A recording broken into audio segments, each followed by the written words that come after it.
Welcome today to the to our show, The Building Blocks of Customer Engagement. I am so excited to introduce you to my guest today, Isabel Papulias, the CMO of Mediafly. Welcome, Isabel. Tell the audience a little bit about yourself and your role at Mediafly. Great. Hello, Shalini. Thank you for having me. Great to be with you. Hi, everyone. So I'm the Chief Marketing Officer. Mediafly is a sales enablement technology company. What we do is we help companies engage their buyers a lot better with amazing digital content and storytelling combined with content management technology that enables them to tell their selling stories in a more personalized way possible, in a nutshell, is how I would describe it.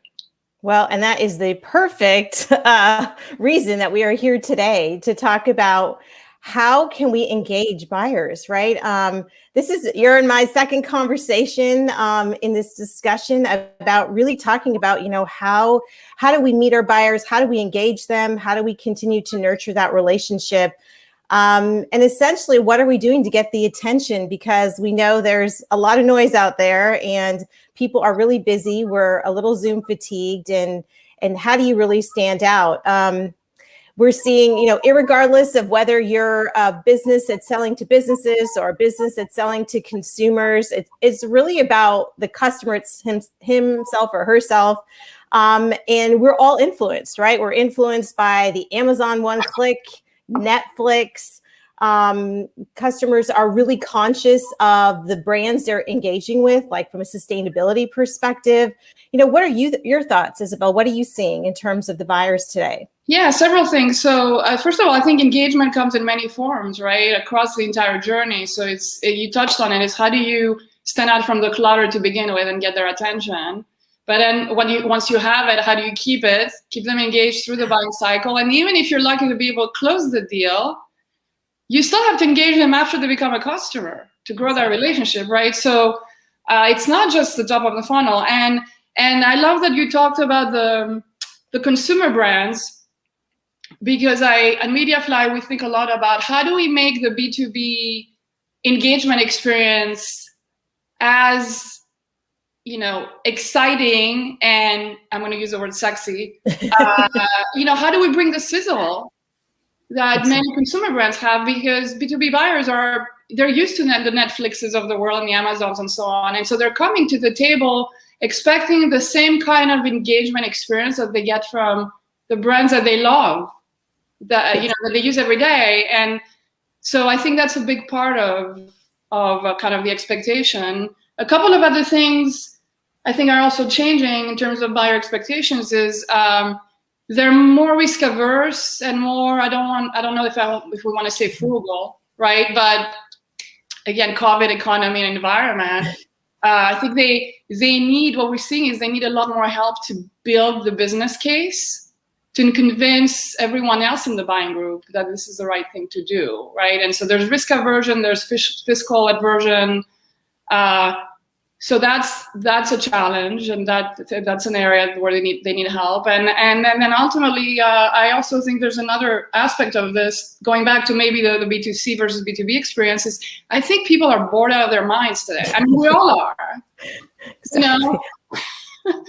It's true, right? I mean, we talk about this. I think you and I have talked about this before, right? We want to educate customers, we want to engage with them, but they also want to be entertained, right? And not entertained that there's a stand-up comic that's, right, but it's really, how are you engaging? What's that interactivity? Because to your point, I mean, I binge watch Netflix, I'm on Zoom, Teams, Skype all day long. You're like, how are we really engaging, right? That end user, that becomes really critical. Yeah. And you talked about frugal. It's interesting because so I have, two, now adult daughters. Oh my God. So every time they shop, they always, they use an app called Honey to make sure they're getting the best deal. Right. Mm-hmm. And I think today's consumers and even B2B buyers, right, are conscious that there's a lot of choices out there. And, they want to feel like they're getting the value of the brands. and the brand is setting expectations for how they're engaging with the customer. So right. And then on the receiving end, so then if you're the seller in a meeting with a prospect, is how do you successfully quantify the value of your solution, your product, your service? Exactly. Exactly. That we're definitely seeing that kind of the value selling part of the engagement, and then how does content play into this? So the value selling part of the engagement is more and more important. Exactly. And that kind of brings us to the next question is like, so the expectations of customers have changed, right? So what are the challenges that businesses and especially marketing, like us as you and I as marketers, right, facing today? How do we do marketing at scale? How can we do more with less? We're seeing, budget constraints. How do we already talked about this. How do we break through the digital noise, rise above the competition? And how does data play into that, right? Because customers leave a lot of data behind, and it's not just the data, there's volumes of data. It's really the insights, right? And the insights that you get to better engage. So what are you seeing in terms of, being the CMO, being, in charge of marketing, trying to reach your customers? Yeah, I mean, and from the CMO seat, definitely content is a big challenge, let's be honest. Right?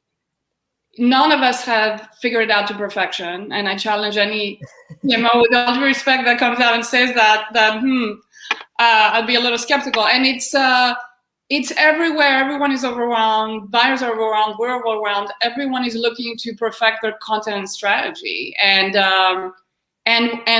within that, it's not just how do you perfect your content strategy and how do you create the best content engagement experience for buyers. But one of the things I've been thinking more and more about is how do I create the best content engagement experience for my sellers as a CMO, right? Because a big challenge we all have, I'm sure you can relate, is marketing spends a lot of time and money creating content that doesn't get used. So how do you actually get the sellers? How do I get my sellers to be excited about my content? And how do I serve it to them within an environment and an app that creates a great experience for them, because their excitement about the content and the message is going to translate over to the buyer when they're engaging with the buyer. And so I think that's something I've been thinking about more and more. And then of course, so how do I make that content more engaging, more animated, more interactive?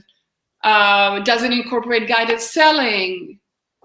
So it's not flat and boring, right? So I don't, there's a visual storytelling piece to that. But I think the other side of it was you talk about insights often, I know, because you and I chat, is then how do I understand what works and what doesn't? How are the sellers using the content? How are the buyers consuming it? And how does it ultimately impact pipeline and revenue?